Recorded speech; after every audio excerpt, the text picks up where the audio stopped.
Hello, everyone, and it's great to be here. It's great to start a new series that we'll be doing for the next couple months, and also happy to fill in for Brian so he can get some time away and enjoy time with his family outside of the heat of Florida. All right, so I want to begin today actually with a confession, and my family knows about this, but now you will too, and that's that I love to watch American Idol. And it's interesting, I'm really the only one left in my family that will watch this. No one will watch it with me anymore. I think early on we all kind of enjoyed it, but it kind of got boring, and so we don't really watch it together. And it's not that I like the whole season. I actually only like the first half of the season, which is the part where there's all the auditions, where people come in and sing before the judge and try to get that coveted golden ticket. To be even more specific, there's two things that I like about that first part of the season.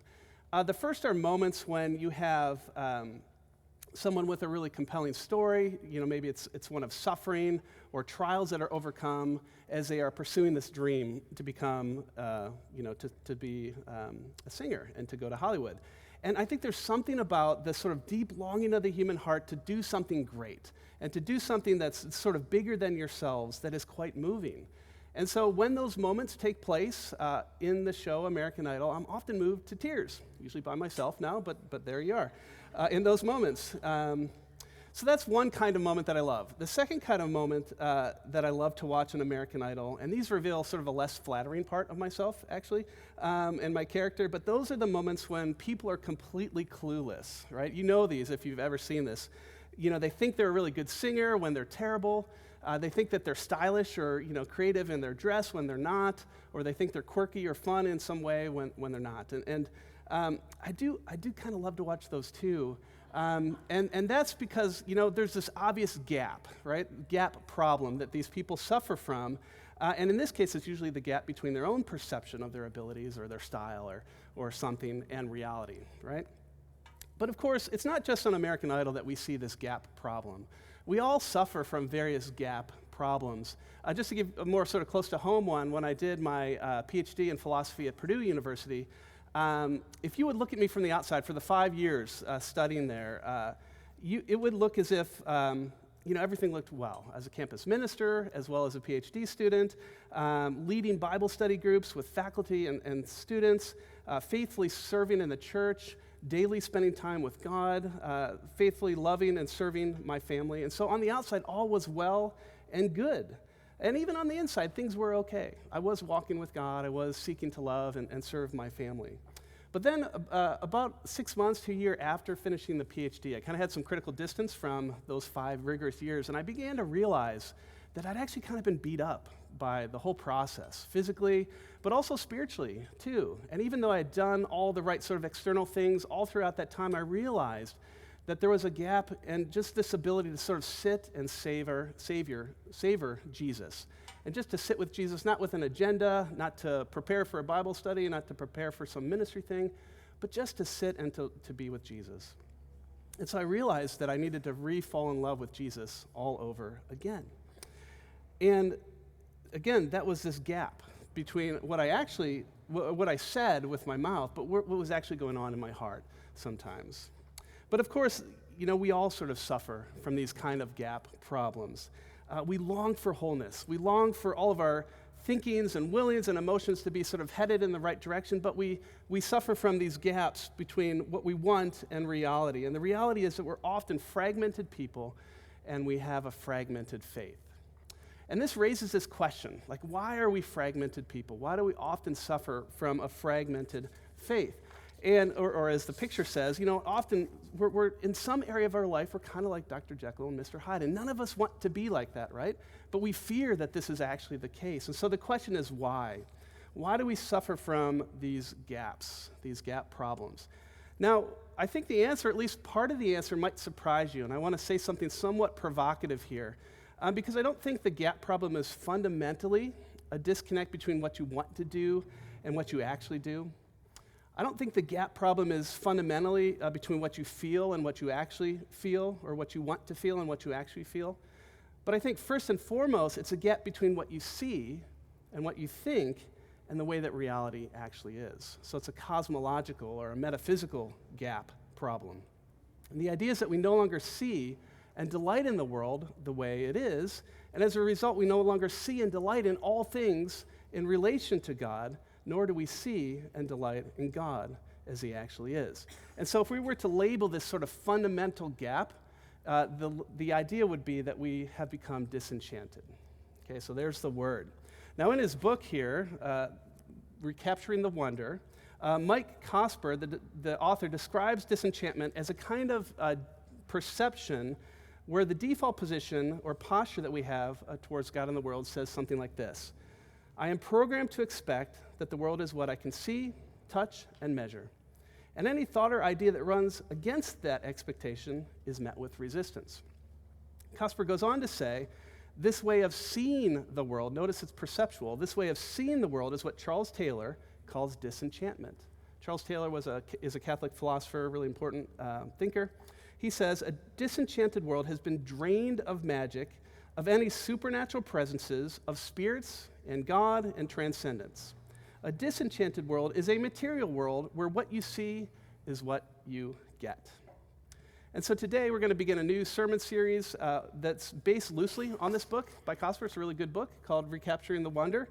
And so for the next 2 months, our plan is to explore in depth that gap problem, this fragmentation that we all experience in various levels of our lives. So what I want to do today, though, is to sort of kick this off as 3 things. I want to explain how we arrived at this cultural moment that philosophers and missiologists call a disenchanted age. I want to explain kind of how we got there. Secondly, I want to explore 4 chief characteristics of a disenchanted age. And then finally, I want to offer some thoughts about how we can begin to sort of join with God and join with each other to see the world and to delight in the world the way that Jesus does. And specifically with these first 2 desires, I don't want us just to understand, how the culture out there became disenchanted, but I want us to look a little at our own hearts and think about and discover, as the title of the first chapter here, discover our own disenchantment, okay? And the way that we're going to do that is by looking at our text for the day, which is Romans chapter 1. And I'll actually spend most of my time in Romans chapter 1, verses 18 through 23. And so let me reread that section of Romans chapter 1 again. It says, for the wrath of God is revealed from heaven against all ungodliness and unrighteousness of men, who by their unrighteousness suppress the truth. For what can be known about God is plain to them, because God has shown it to them. For his invisible attributes, namely his eternal power and divine nature, have been clearly perceived ever since the creation of the world in the things that have been made. So they are without excuse. For although they knew God, they did not honor him as God or give thanks to him, but they became futile in their thinking, and their foolish hearts were darkened. Claiming to be wise, they became fools and exchanged the glory of the immortal God for images resembling mortal man and birds and animals and creeping things. Okay, so in this passage, we see 2 movements, or we see a movement away from God that's resulted in disenchantment. And then we also see 4 characteristics of our disenchanted age. And so let's begin with this movement away from God. So the first step, and you can see this in verse 18, the first step toward disenchantment is this suppression of the truth, right? That we suppress the truth in our unrighteousness, and specifically, we suppress the truth about God. And in doing that, and failing to acknowledge God as God, everything else goes wrong. As C.S. Lewis mentioned in reference to this passage, he says, in the minute that we suppress the truth about God, the whole world is turned upside down. And N.T. Wright, reflecting on this passage, says that in suppressing the truth about God, our world becomes out of joint. And if anybody's ever dislocated, as I have, shoulders, you know that that's not a good situation. And I love what A.W. Tozer says, actually, in the first sentence of his book, The Knowledge of the Holy. He said, the most important thing about someone is what comes to mind when they think about the word God. And then he says, if we get that wrong, everything else goes wrong after that.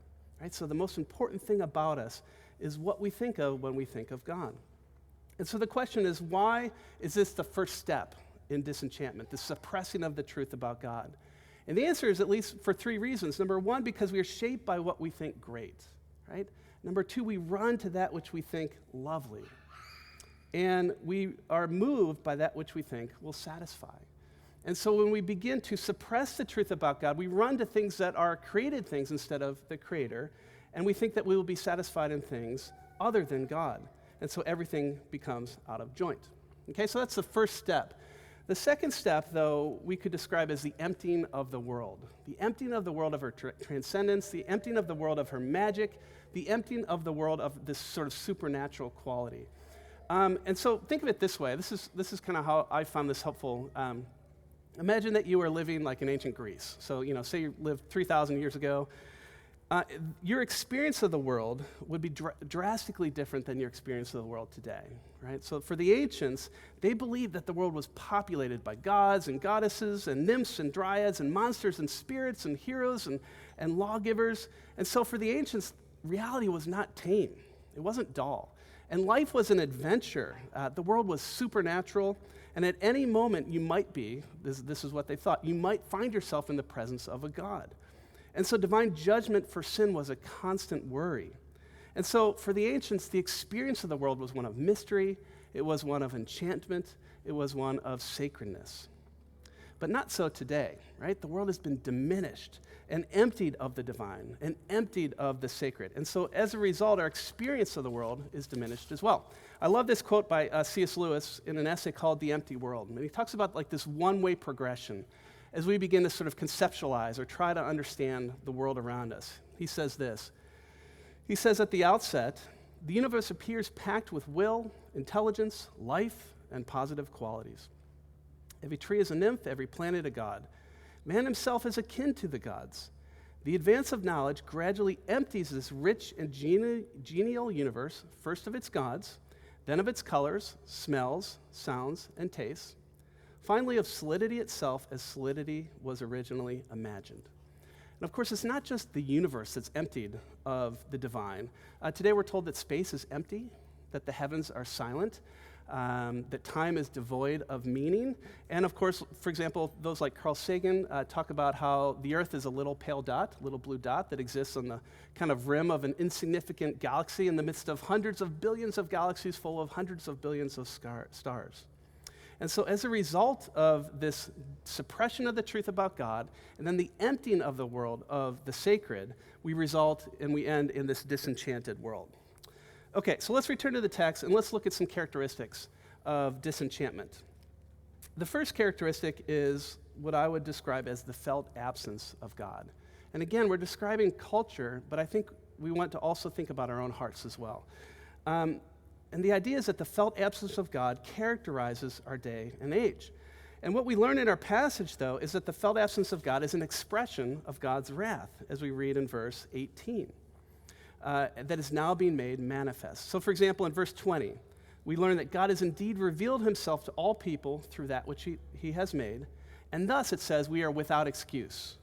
No one can say that God did not make his existence and nature obvious. So unbelief, then, is partly a failure to see reality as it is, including the reality of God. Now, as Paul's argument continues, we see him using three parallel retribution sequences to make this point about God's wrath. And we saw that in the passage, the full passage that Ethel read. So especially in verses 21 to 31, Paul uses the word exchange 3 times to describe people's actions. And then he uses the word handover 3 times to explain God's response. So for example, in verses 21 to 24, we learn that the people exchanged the truth of God for idols. And so in verse 24, God hands them over to the desires of their heart. In verse 25, through the first part of verse 26, we learn that the people exchanged the truth of God for a lie. And so God hands them over to shameful lust. And then in the second part of verse 26, all the way to verse 31, we learn that the people exchanged natural sexual practices for unnatural ones. And so in verse 28, God hands them over to depraved minds. And so we have this exchange of the truth of God for idols, and this exchange of the truth of God for a lie, and the exchange of natural sexual practices for unnatural ones. And then as a result, we have God handing us over to the desires of our hearts, to shameful lust, and to depraved minds. Thus, the wrath of God can be understood in terms of God leaving fallen creatures to themselves and their own folly. And in handing them over, the felt presence and care of God is so often removed. And that's why we find ourselves in this disenchanted age where often belief in God is unwelcome, it's viewed as unnecessary, sometimes it's even viewed as unimaginable given the horror and the evil that we see in the world. But the bigger idea is that disenchantment has changed everything, right? It makes unbelief possible. For those of us who believe in God, it makes it more difficult. It makes doubt and angst and struggle part of our faith. And often religion has become reduced to external behaviors, kind of as I went through that PhD process, right? Doing all the dance steps, but failing to hear the music of the gospel, the grace of the gospel in our hearts. And so religious man, like secular man in general, has learned to largely live life on his own. And those within the church often give lip service to God, but we betray ourselves with our actions. Okay, so that's the first characteristic, the felt absence of God. Now, recall that we were created to live in God. And when we suppress the truth about God, then, two things immediately follow, according to verse 21 in chapter 1. Paul says, "For although they knew God, they did not honor him as God or give thanks to him." So, since the reality and centrality of God is denied, God no longer is glorified, right? They no longer gave him honor. Moreover, since the absolute dependency of God is denied, fallen humans no longer view all things as gift. And in failing to view all things as gifts from God, we fail to be thankful. And so we become ungrateful. And that what happens then is everything begins to be viewed from our perspective.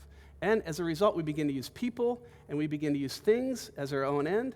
Hence, our second characteristic, which is a consumer culture. Maybe the slide's missing, but so I'll just walk through the four characteristics. So the first one is a felt absence of God. The second one is a consumer culture. I love what one theologian says about this consumer culture. His name is Norman Worsby. He teaches at Duke, and he says this. He says, hand in hand with the diminished experience of God occurs, quote, the systematic degradation of the world. We witness the commodifization of everything. And I think one of the most powerful sort of images of this commodifization of everything is actually found in C.S. Lewis's book, The Magician's Nephew. Hopefully you've read this or read this to your kids. But in The Magician's Nephew, you have the founding of Narnia. You have Lewis's account of the creation of Narnia. And it's a wonderful tale where you have these two kids, Diggory and Polly, and they discover these magical rings, and with these magical rings, they basically go to this other world, and they meet this wicked queen Jadis, and they take her back to London by accident. So they find themselves back in London with this wicked queen, living in their house with Uncle Andrew, who's this occultist and sort of amateur magician. And so Diggory and Polly are trying to get this queen back to her world with these rings, and what happens in using the rings, they basically take the queen to Narnia at the moment of its creation. And not just the wicked Queen Jadis, but also Uncle Andrew, that occult magician, as well as this London cabbie and the horse, the cabbie's horse named Strawberry. So they all kind of are here at this moment of the creation of Narnia. And it's an empty world when they first arrive, very much like nothing. But then in the darkness, this voice begins to sing in the most sonorous tones imaginable. And as the voice crescendos, the sun is born, and laughing for joy as it arose, and in the fresh light of the young sun, you see the lion, Aslan, singing everything into being. And as his song continues, the valley takes shape, and there's color, water bubbles up from the ground, and then animals great and small are just sort of popping up everywhere. And it's really a wonderful scene. But what I find so interesting about this, and actually I think Lewis is pressing us toward this question, is that Diggory and Polly experience the creation of Narnia vastly different than the wicked Queen Jadis and Uncle Andrew. For Diggory and Polly, the creation of Narnia was like this joy-filled, wonderful experience. But for Uncle Andrew and the wicked queen, it was horrific, and it was a terrible experience. As Lewis writes, related to Uncle Andrew, he did not like Aslan's voice. In fact, as Lewis says, his knees shook and his teeth chattered, and he could not run because of his fear. And he, along with the witch, thought Narnia a terrible place, a most disagreeable place. And then Uncle Andrew says, if I were younger, I'd try to kill the brute of a lion with a gun. And so basically, Uncle Andrew convinces himself that the noise that he's hearing when Aslan is singing the world into being is basically just nothing but an ugly roar. Okay, so very different experience. And Lewis is pressing this question, Why do Diggory and Polly experience this with joy and delight, yet Uncle Andrew and the Wicked Queen experience it as a horrific event? And the answer, I think, is that Uncle Andrew had become a small person, right? He was disenchanted. He only cared about himself, and so he set his sight on small things. And so in a truly magical world, this amateur magician failed to see the enchantment all around him. In a world full of beauty and order and abundance, a world full of Aslan himself, Uncle Andrew only saw one thing of value. If you remember the scene, the only thing that he thinks is valuable in this world is the fact that lampposts, broken lampposts, grow into new lampposts in this world, and so it's this great financial opportunity, right? That's a very small thing to notice in this beautiful account of the creation of Narnia. The reality is, though, many today, because of disenchantment, are kind of like Uncle Andrew. We're small, we're flattened people, consumed by the things we aim to exploit, alienated from God, the world, each other, and ourselves. Okay, so we've got the felt absence of God, coupled with the felt absence of meaning, so peculiar to a consumer culture, and that leads to our third characteristic of disenchantment, which is blindness, that is a failure to see reality in its proper light, and a corresponding foolishness run amok. Let's look again at verse 21 and 22. Again, Paul says, "For although they knew God, they did not honor him as God or give thanks to him. But they became futile in their thinking, and their foolish hearts were darkened. Claiming to be wise, they became fools." So notice again in verse 22, we have that gap problem. We think we're wise, but in reality, we're not, right? In refusing to honor or acknowledge God, people think they are being wise. In reality, we're being foolish. And as we'll see in a minute when we look at verse 23, that foolishness involves not only refusing to worship the true God, but also embracing false gods. Now, we all do things that are foolish from time to time, right? I think, our kids and Ethel know in our family, the foolish things I do usually tend to revolve around fire. So for example, a couple years ago, we were sitting around a campfire somewhere in the mountains, and I'll just say it, we were trying to light our farts. And so we're holding these things, up to ourself. And we weren't successful at that, but I did burn a nice hole in my pants that day.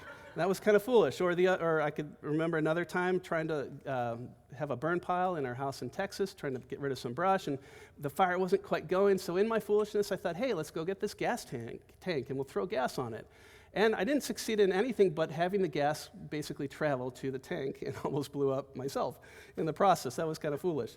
Or even more recently, I was thinking the other day we were cooking, and I hadn't cleaned our grill, and so there was tons of grease on it, and so we started a grease fire. And who would have known that you're not supposed to put water on a grease fire? But here I was throwing water on it, and it was only getting worse.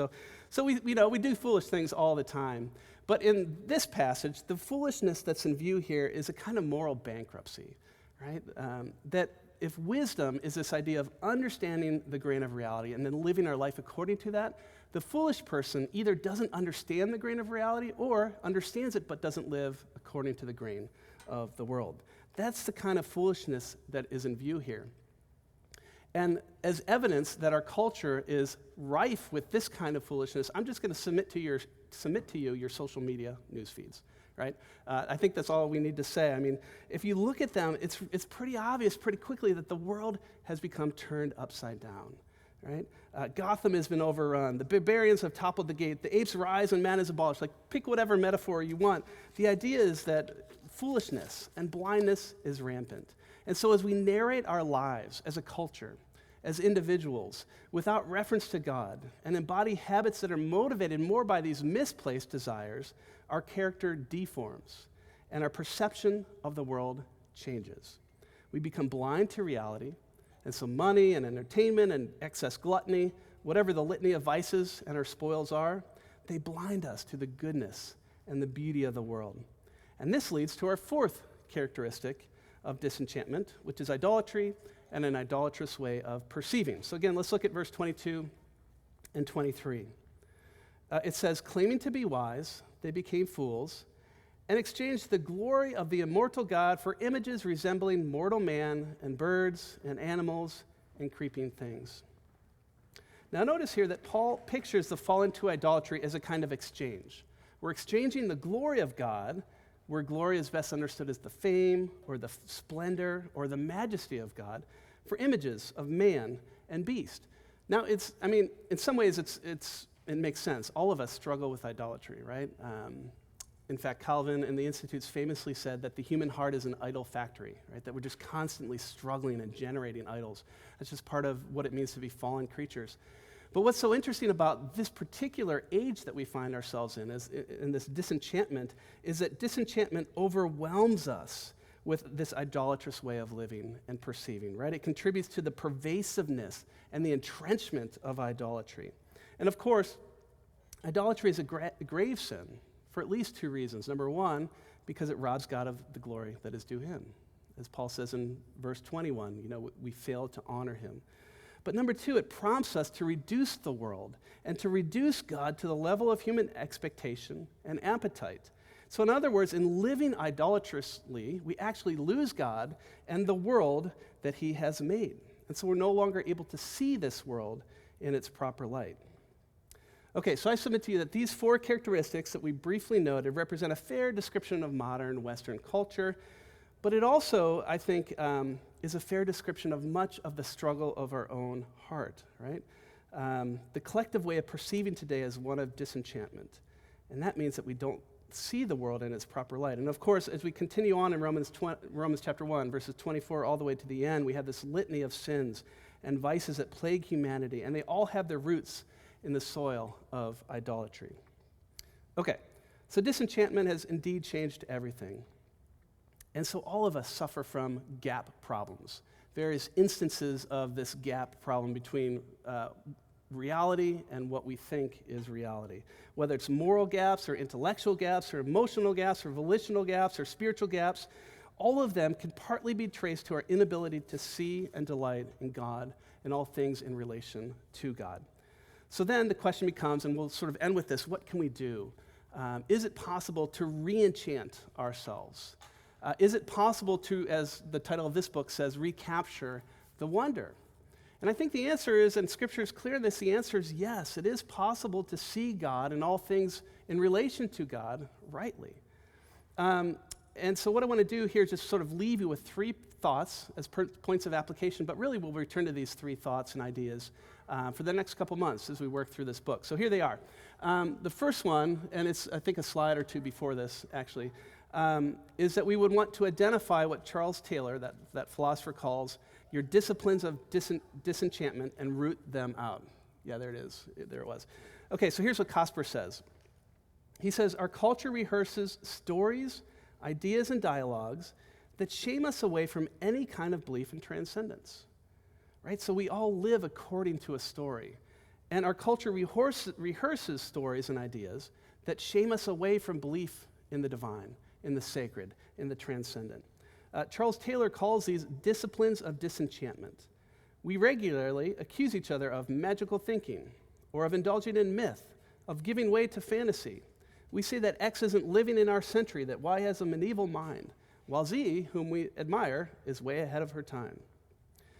Now, in particular, given the fact that we live in the information age, the digital age, which is new in the last 50 years or a little bit more, we should know, and I like that Cosper Hill talk about the power to be deformed through technology, right? So he says, and I think there should be a quote, yeah, here it is, technology has given us the sense that everything within the universe can be made to appear to our senses and harnessed for our purposes. And I think there's two things going on here that would be helpful as we think about these disciplines of disenchantment that we want to root out. One is the idea that given technology, given the information age, the sheer amount of information at our fingertips subtly encourages us towards what we would call atomization, right? And the idea is that we can understand something as long as we break it down into its component parts. But here's the interesting thing. That's not how we come to understand the living God, right? We can't break him down into its component parts. It's actually not how we come to understand human persons. And it's not how we come to understand the Bible. And so we want to beware of this tendency toward atomization because of technology. The other one is we just want to be aware that technology is not neutral and that it shapes us, that it forms us, and it often deforms us. I think even in our household, it's even more pressing just this weekend. On Friday, there was a storm and lightning took out our internet. And so for the last couple days, we haven't had the internet And we find ourselves at night thinking, what are we going to do? We can't watch Netflix or something like that. And you just realize that the tug and when it's absent from you. And so we've got to begin to be more aware of these disciplines that shape us and form us and actually remove us from reality. Okay, so that's one thing that we'll come back to. The second thing that I want to leave you with is this idea of taking up the pilgrim's quest. So the idea is, and I love the words of Jeremiah chapter 6, verse 16, if you kind of scroll through here. Here's what Jeremiah 6 says. Thus says the Lord, stand by the roads and look, and ask for the ancient paths, where the good way is, and walk in it, and find rest for your souls. We'll come back to this idea next week of finding rest for your souls. But here, I want you to just notice here the prophet Jeremiah invites us to walk a different path, a countercultural path in this life. Notice first we're to stop and to look, that we're to be still. And the idea is that we're to cease striving, and we're to cease being aimless wanderers and to consider our lives. Where are we headed? And how do we get there? And what we find when we find the ancient path is actually the path of life, right? In Christianity, that path begins with Jesus, and it ends in love. I love what Cosper says here. He says, to embrace this invitation to the pilgrim's quest requires two things. Number one, first we must understand that we already have a way of life, right? We've already located our lives, and we narrate our lives according to some story.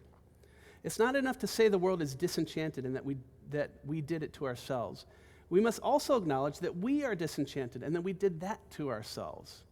And then he says the second step is to embrace a different story, and with it, a different set of habits and practices, right? That we're to embrace and enter into and locate our life within the gospel story. Go back to the magician's nephew. Lewis prompts this question, why did Uncle Andrew see the creation of Narnia in such a horrible light? Well, Lewis actually answers his own question a little later in the story. He says of Uncle Andrew, what you see and what you hear all depends on the place you stand, and it also depends on the kind of person that you are. In other words, it all depends on what story narrates our life. And as we locate our life in the true story of the world, the gospel, we begin to see the world aright. Okay, and then finally, third, we must learn to see and delight in the world the way that Jesus does. I love how Cosper puts this. He says, our lives are very much about seeing. Notice the perceptual language. Our lives are very much about seeing. Once you've learned to see the world in a certain way, you don't have to think about it anymore. It just becomes automatic. And so the question for us would be, as disciples of Christ, disciples of Jesus, how does Jesus see the world? And as we take on the faith of Christ, can we begin to learn to see the world and delight in the world the way Jesus does? And here I think that Dallas Willard has, to me, some of the more challenging words on this idea of taking on the faith and seeing the world the way Jesus does. So here's what Dallas Willard says in his book, The Divine Conspiracy. He says, the good news about the kingdom can be an effective guide for our lives only if we share his view of the world in which we live. To his eyes, this is a God-bathed and God-permeated world. It is a world filled with a glorious reality. It is a world that is inconceivably beautiful and good because of God and because God is always in it. And then he says this, and this is super convicting. He says, until our thoughts of God have found every visible thing and every event glorious with his presence, the word of Jesus has not yet fully seized us. That we are to see everything as gifts from God. And as we see the world in its proper light, we're to see it as gift, as sacred. And I love, as Lewis would put it, he says that we need to learn to enjoy the only food that the universe gives and the only happiness that God gives us, and then to enjoy that in creaturely response. All right, so I think what I'm pressing you toward here is what theologians talk about, and I'll just quote one theologian, Hans Boersma, is that we need to learn to see the world again with sacramental eyes. So theologians talk about a sacramental universe, the fact that we live in this universe created by God, that's God-bathed. And what's interesting, Boersma says that this is the only faithful way forward as Christians. Another thinker, Jamie K. Smith, wrote that the only Christianities that will survive in this disenchanted age are those that re-enchant themselves. And all of these thinkers are pointing towards the same idea that we need to begin to see the world as it actually is. And that will help us in this fundamental gap problem that we have as we begin to see and then delight in the world the way that it actually is. And so I guess in closing, let's not be beholden to the lie that all is well in the world, right? Or even in the church, or even in our own lives.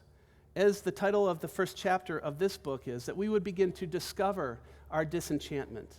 And then in discovering our disenchantment, that we would begin to sort of to root out those disciplines of disenchantment, the things that move us away from reality as it actually is, and move us away from understanding who Jesus is in all things in relation to God. And that we would begin to pick up that pilgrim's quest and to walk the ancient path as we locate our lives firmly in the gospel story and find our identity, find our meaning, find our purpose, and narrate our lives according to that story, the true and good story of the world. And then, of course, as we do that, that we would begin to take the faith of Jesus on and see all things as he does, as gift.